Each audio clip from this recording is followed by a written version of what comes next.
they said Arunachal is not part of India very clearly. And they said, you should apply, and started mocking and laughing and saying things like, you should apply for Chinese passport. You're Chinese, you're not Indian.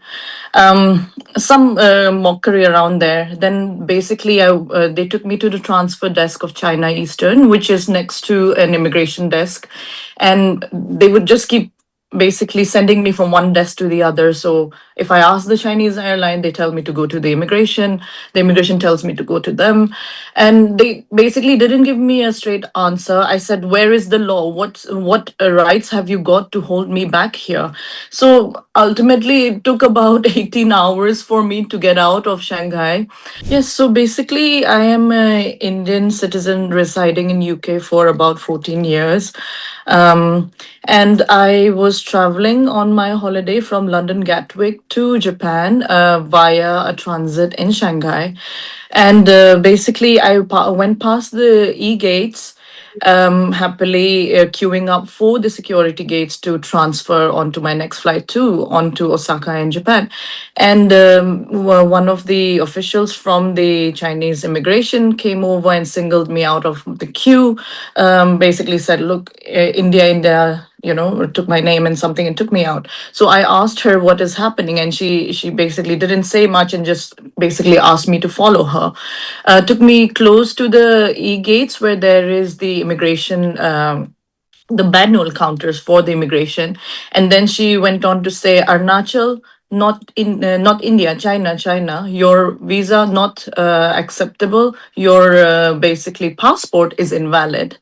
Very confusing moment, obviously, because never heard of that before. We obviously are a proud Indian citizens, all residents of Arunachal Pradesh.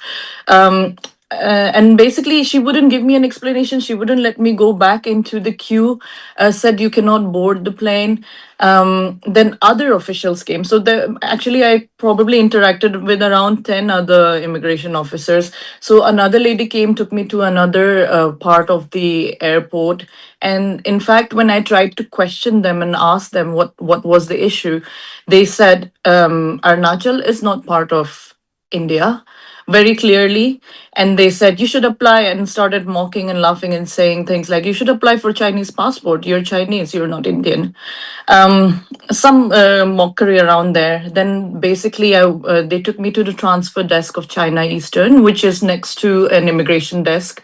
And they would just keep basically sending me from one desk to the other. So if I ask the Chinese airline, they tell me to go to the immigration tells me to go to them. And they basically didn't give me a straight answer. I said, where is the law? What rights have you got to hold me back here? So ultimately, it took about 18 hours for me to get out of Shanghai.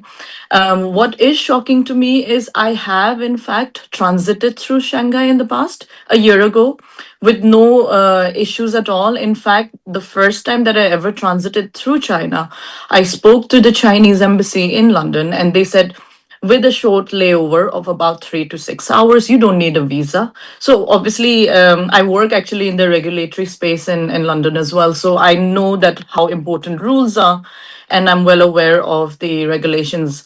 And obviously, I wanted to make sure that I knew what I was doing before I flew out. And obviously, I have transited very successfully and easily through Shanghai before, through China, having consulted the Chinese embassy in London. But at this time, I feel maybe it was the weekend. They knew that the offices are closed. The timing was as such that I couldn't actually call the Chinese embassy in London. So after a lot of ordeal, because there was no Wi-Fi, the Wi-Fi was really slow, and even if I did get connected to Wi-Fi, you can't open Google, you can't open any of the socials like your Facebook or WhatsApp. So I couldn't get in touch with my family for a very long time. Ultimately, with a lot of harassment and basically no access to food, not allowing me to leave that part of the terminal. There wasn't a proper space given to us to basically rest after a 12-hour flight all the way from London. At one point in time, because I kept going up to them every hour or so, asking them what is the issue, why they're holding me back, what legal rights or rules do you have that says that Indian nationals? And they would just dismiss every time I tried to speak to them, in fact, in a very unprofessional manner. There was one point in time when I was near the counter desk trying to speak to them, and there was about three or four airline staff of China Eastern and about two other immigration officers, and all of them were basically speaking in their language and saying and pointing out and saying Arunachal, Arunachal, and laughing and calling it China, no India.